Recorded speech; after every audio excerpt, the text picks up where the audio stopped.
Hi, we are going to look at pointers in C. What is C? C is a programming language. So even if you don't know C, it's okay. Don't worry about that. I'm just going to explain you this concept of pointers.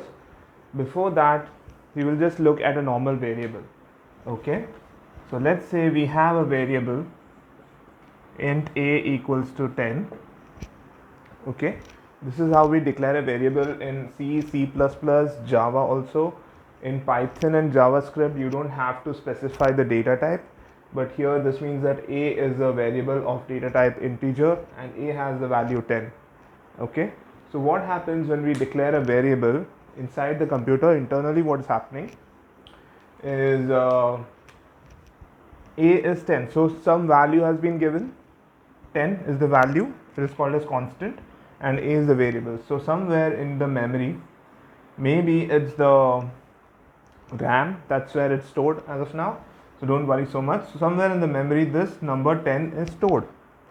Okay, the computer knows this place in the memory by some kind of a memory address, okay, called as say 76 or 777. Okay, so this is the address of this memory location, but we know this memory location as a programmer by the variable a.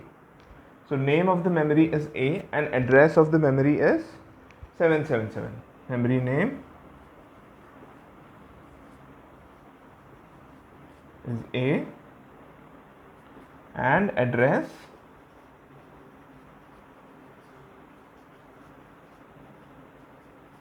is 777. Okay.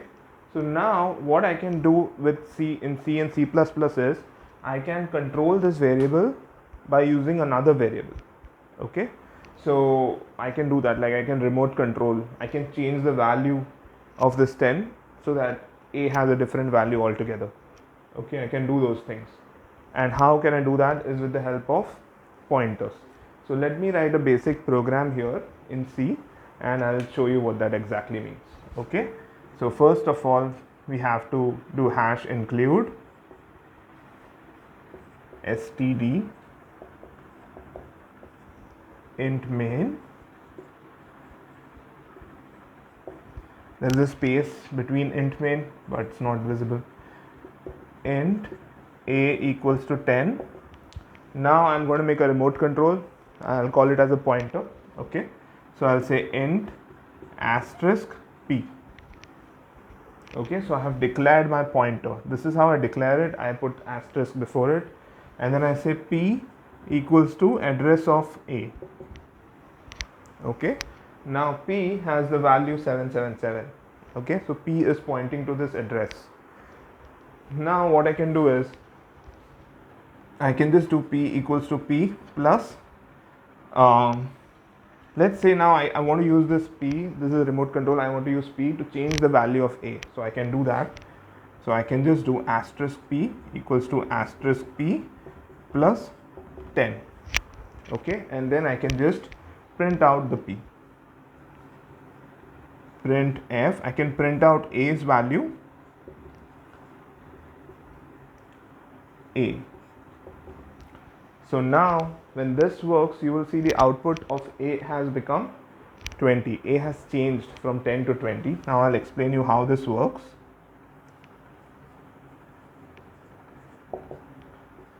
So this is just something we have to write in C program. There are a few lines, I won't explain that in this video. So hash include int main and return 0. Okay, so all those things. So now I'll show you what is p and how it works. So to learn that, I've made a variable p, and p is now pointing to memory location 777. When I do asterisk p, asterisk means the star sign and asterisk means contents of p.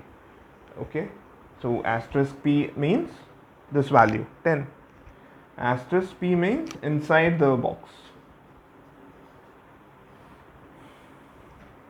So if I do asterisk p and if I do asterisk p equals to asterisk p plus 10, it has gone in and it's changed this 10 to 20.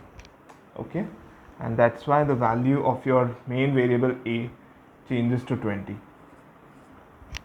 Okay, so that's how I change the value of a variable, normal variable a, without using a. I used another variable and I changed the value of a. I could have just done a equals to a plus 10, but I used another variable. So that's the concept of pointers. You would say, why do you need pointers if you can eat like this? Why do you want to eat like this? Just like you can just do a equals to a plus 10, but you have used another variable. Why do you need that? We use pointers are very useful in some situations, which I'll show in the next video. Okay, so take a look at this program, try this program out, name it as pointers.c, and you can run this file and it will give you an output. The output over here will be, it is going to be 20 because a has changed.